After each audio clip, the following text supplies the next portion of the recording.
Assalamualaikum warahmatullahi wabarakatuh. Salam dan bahagia. Perkenalkan, saya Cariti Dasaura, guru kelas 5 SD Negeri 19 Kota Bengkulu. Pada kesempatan kali ini, izinkan saya berbagi praktik baik video pembelajaran berdiferensiasi pada mata pelajaran IPAS SD Negeri 19 Kota Bengkulu. Praktik baik ini dilatar belakangi situasi di mana siswa tidak fokus selama proses pembelajaran. Ada yang memilih untuk tidur-tiduran, dan ada juga yang sibuk menggambar.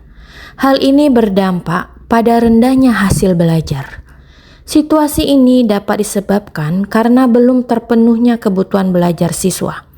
Di samping itu, ketika saya ke perpustakaan, saya menemukan kardus bekas buku bacaan. Kondisi ini mendorong saya untuk membuat pembelajaran yang bermakna dan menyenangkan dengan memanfaatkan semua aset yang ada. Tantangan yang saya hadapi adalah kurangnya pengetahuan saya dalam merancang pembelajaran yang bermakna dan menyenangkan, serta pemanfaatan teknologi dalam pembelajaran agar siswa menjadi fokus dan antusias ketika belajar. Saya berkolaborasi dengan rekan guru di sekolah. Saya juga belajar secara mandiri melalui PMM. Saya juga tidak sungkan berkolaborasi dengan rekan di luar sekolah untuk menggali pengalaman rekan guru dalam pembelajaran berdiferensiasi.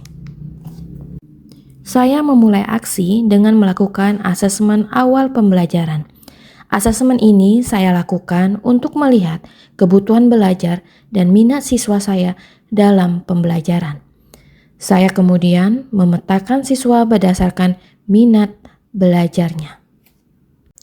Langkah selanjutnya, saya menyusun modul ajar dan media pembelajaran. Dalam menyusun modul ajar, saya memanfaatkan AI. Saya berinovasi menerapkan pembelajaran berdiferensiasi konten dan produk dengan menggunakan model pembelajaran Discovery Learning. Inovasi ini saya beri nama pembelajaran berdiferensiasi Pro-Komen, produk konten menarik. Pro-Komen juga bermakna komen yang pro, yang artinya siswa belajar memberikan umpan balik yang positif. Seperti apa pembelajaran berdiferensiasi Pro-Komen? Silakan menyaksikan video ini. Assalamualaikum.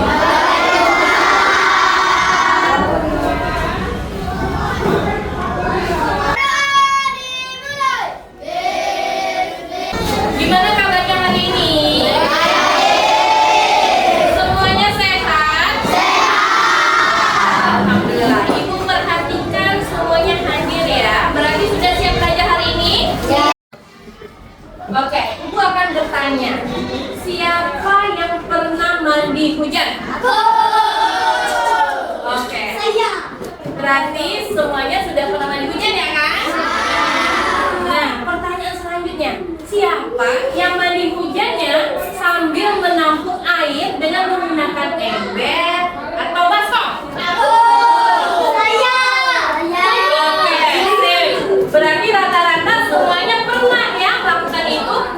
Apa yang terjadinya pada ember dan baskomnya? Isi air dan penuh. Sekarang kita coba bandingkan. Apa yang terjadi dengan air yang tidak kita tampung? Kalian menampung di ember, airnya penuh. Kalau airnya yang tidak kita tampung, yang ada kena di badan kita, kena kaki kita, kemana airnya? Ada? Kemana nak? Kita hari ini akan mempelajari airan pada itu kemana? Kita beri nama dengan siklus air. Oke.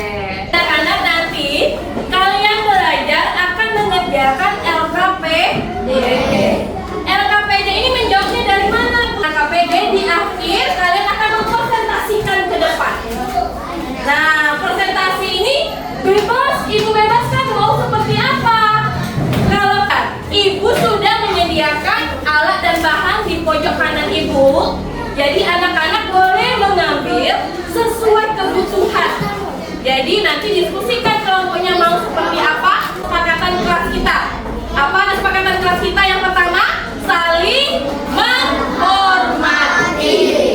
Nah, kalau saling menghormati, berarti ngambil alat dan bahannya sesuai kebutuhan aja, jangan berlebihan. Melihat, mendengar.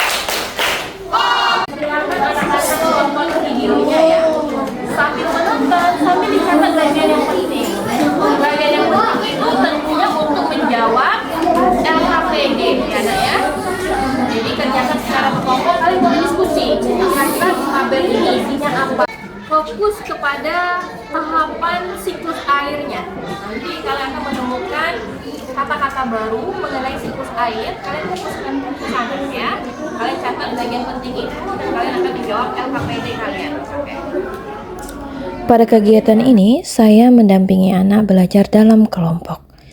Belajar dalam kelompok menggunakan konten pembelajaran sesuai dengan pemetaan minat belajar anak. 2 kelompok menggunakan video, 1 kelompok menggunakan bahan bacaan, 1 kelompok menggunakan infografis, dan 1 kelompok menggunakan model 3D teknologi AR.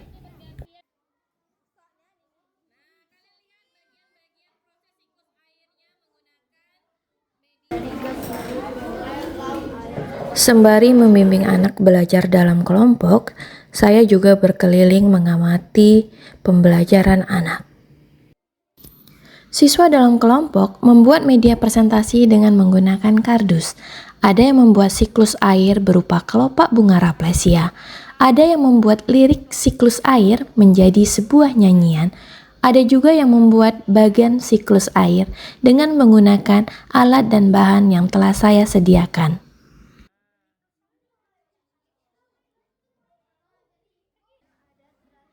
Siswa mempresentasikan hasil kerja dalam kelompok dengan menggunakan media yang mereka buat sesuai dengan minatnya.